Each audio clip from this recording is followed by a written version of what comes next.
कुछ बताओ, बच्चों की छुट्टी है। अभी तो बच्चे कुछ भी नहीं करते। इनको पढ़ना चाहिए, क्या करना चाहिए, तो इनको बताओ पापा जी। हाँ बेटा, बच्चों को तो छुट्टियां पड़ी हुई है, इनको पढ़ना चाहिए और सर्दी से भी इनको बच के रहना चाहिए बेटा। हाँ जी दादाजी, हमें भी कुछ बताओ ना। हम पढ़ाई भी करेंगे और स्कूल का काम भी करेंगे दादाजी। हम भी दादाजी, जैसे आप कहोगे वैसे करेंगे। हमें कहानी भी सुनाओ दादाजी, कोई ना कोई तो।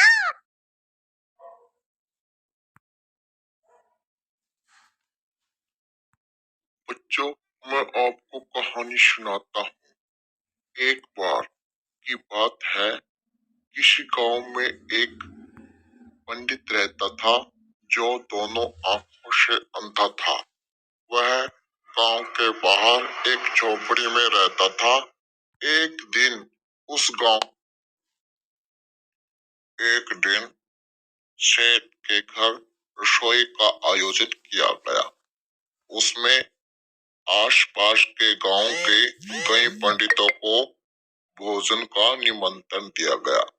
उसी प्रकार गांव के बाहर रहने वाले पंडित को भी भोजन का निमंत्रण देने के लिए कहा गया। सेठ ने अपने नौकर को भेजा। जब नौकर पंडित के घर पहुंचा तो उसने पंडित जी से आवाज लगाई तो पंडित जी से बाहर आकर बोला, कौन है भाई? नौकर ने अपना परिचय दिया और कहा कि गांव में सेठ के घर एक बड़ी रसोई का आयोजन किया जा रहा है, उसमें आपको भोजन का निमंत्रण भेजा है। सेठ जी ने पंडित बोला, अच्छा, फिर तो मैं जरूर आऊंगा वहां। नौकर बोला, हाँ पंडित जी जरूर आना, आप तैयार रहना, मैं आपको लेने के लिए जरूर आऊंगा। ऐसा कहकर नौकर जाने लगा। पंडित जी ने कहा, हाँ ठीक है भाई, अरे लेकिन यह तो तुमने बताया ही नहीं कि खाने में क्या क्या बनाया है। नौकर बोला। नौकर रुक के बोला, पंडित जी, सेठ जी का प्रोग्राम है, कोई छोटा मोटा आयोजन नहीं है, सब कुछ बनाया जाएगा खाने में। पंडित जी बोला, अरे मैंने बस ऐसे ही पूछ लिया। नौकर ने कहा, आप चिंता न करें, वहाँ सब कुछ मिलेगा। खाने में हलवा, पूरी, सेव, नमकीन, बर्फी वगैरह वगैरह। पंडित बोला, हाँ हाँ, मुझे मालूम था कि ऐसे ही कुछ मैं वहाँ पहले से ही खा चुका हूँ। नौकर के जाने के बाद पंडित मन ही मन में पापा जी, आपकी कहानी मैं सुनाता हूँ। आपकी तबीयत खराब है और आपका गला भी खराब है, परंतु यह वगैरह वगैरह क्या है? देखो, यह अब में भी समझ नहीं आया। यह तो कोई नया पकवान लगाया है इस बार। अगर ऐसा है तो तब तो मैं जरूर जाऊंगा। बड़े अच्छे अच्छे पकवान बने हैं यहाँ तो। यह वगैरह वगैरह यार, शाम वह होने सब तो पर ठीक है, परंतु यह वगैरह वगैरह क्या है, यह अब मेरे भी समझ में नहीं आया। तो कोई नया पकवान होगा इस बार तो, वगैरह वगैरह तो मैं जरूर खाऊंगा। वगैरह वगैरह क्या चीज है ये? मैं ठीक है, बताता हूँ तो को। पंडित को पलंग पर बिठा दिया और पंडित जी की जिज्ञासा अब और से भी ज्यादा बढ़ गई। मजा आ जाया नया पकवान खाकर। वाह जी वाह। वगैरह वगैरह खाकर पंडित जी सब कुछ सोचता ही रहा था कि तभी दोनों पलंग लगाकर भोजन परोसने जाने लगा। अब पंडित जी की सेंद्रिया जाग उठी। अब जैसे ही पलंग में कोई पकवान रखा जाता था तो उसे छूकर यह जानने की कोशिश करता था कि क्या ये वगैरह वगैरह क्या है? तो मिठाइयाँ हैं, यहाँ पर तो बर्फी है और ये सब कुछ मैं खा चुका हूँ।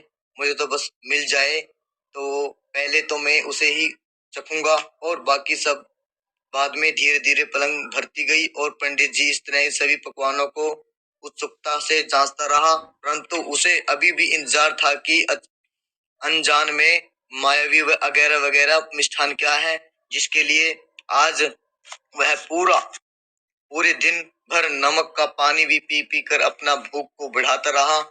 वह सोचने लगा, आखिर कब आएगा वगैरह वगैरह, भोजन शुरू किया जाए तभी। अरे यह क्या है, अभी तो मेरे वो कब लाओगे? पंडित जी जोर जोर से बुदबुदाने लगा। अरे ऐसा तो नहीं कि किसी ने जल्दबाजी में रख दिया तो हो इधर उधर? पंडित जी पूछने लगे कि हाँ जी। उसने ढूंढने लगा, तभी उसने पलंग के बाहर एक गोल गोल गोल चीज को छूकर तो मन थोड़ा सा शांत हुआ। हाँ यही होगा शायद, और कितने मूर्ख लोग हैं। पंडित जी उस गोल गोल चीज को खाकर बहुत खुश हुआ। तभी उसने सोचा कि यह सब तो मैं बाद में खाऊंगा, पहले इसका स्वाद ही लिया जाएगा, यह कैसे स्वादिष्ट है। तभी पंडित जी उस अद्भुत चीज को उठाया और जैसे ही मुंह में डाला तो अरे ये क्या है, इतना भारी और कठोर। पंडित जी ने फिर जोर से दांतों के में दबाया तो इस बार मुंह में जोरदार आह निकली। अरे यह भगवान, कितना सूखा हुआ है, कैसे खाया जाएगा? इसे तो दांतों से तोड़ना भी मुश्किल है, अब क्या करें? पंडित जी को एक उपाय सूझा, लगता है कि इसे फोड़ना पड़ेगा, हो सकता है कि इसके अंदर कोई बढ़िया चीज हो। पंडित जी को लगा कि सामने कोई दीवार है तो टकराने पर उसका वहां वगैरह वगैरह उठ जाएगा, और तभी उसे आओ देखा न ताओ देखा, सामने दीवार समझकर दे मारा कि तभी किसी के जोर से चिल्लाने की आवाज आई। मेरा तो सामने पलंग पर बैठा हुआ आदमी दर्द से चिल्ला रहा था, क्योंकि पत्थर की जोरदार चोट से उसका मुंह फूट गया। तभी पंडित जी गुस्से से बोला कि अरे खाना यह मेरे आइटम है, फूट गया तो ला दो वापिस, मैं खा लूंगा इसको। वो वगैरह वगैरह कुछ नहीं था, वो वगैरह वगैरह एक पत्थर का टुकड़ा ही था।